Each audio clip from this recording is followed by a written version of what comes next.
মনোস্যাকারাইডের general formula কি? General formula CnH2nOn।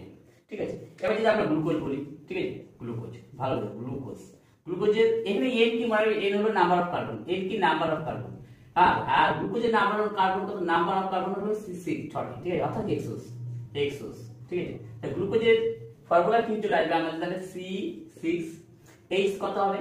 2n, তো তাহলে 6 × 12, n ইকুয়াল টু একটা কত? n ইকুয়াল টু 6, তাহলে H12 হয়ে যাবে। আর ওই n এর ভ্যালু কত হবে? 6, তাহলে এটা হলো গ্লুকোজের ফর্মুলা।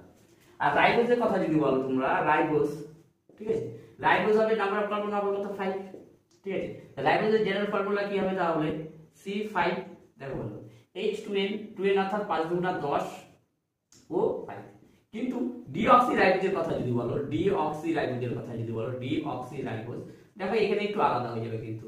ডি কথা থেকে কি বোঝা যায়? একটা অক্সিজেন, ডি মানে বেরিয়ে যাবে, যেমন ডিহাইড্রেশন বলতে জল বেরিয়ে যাওয়া, ডিঅক্সি অর্থাৎ এখানে অক্সিজেন বেরিয়ে যাবে। তো এখানে নাম্বার অফ কার্বন কত হবে? আমাদের 5ই হবে, কিন্তু জেনারেল ফর্মুলাটা কিন্তু আলাদা হয়ে যাবে। যেমন দেখো C5, ঠিক আছে, C5H2n অর্থাৎ 10ই হয়ে যাবে।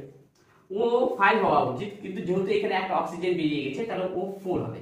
এই হলো ডিঅক্সিরাইবোজের ফর্মুলা, ঠিক আছে। এইভাবে করতে পারো, যে কোনো স্যাকারাইডের তোমরা কি ফর্মুলা বের করতে পারো এভাবে।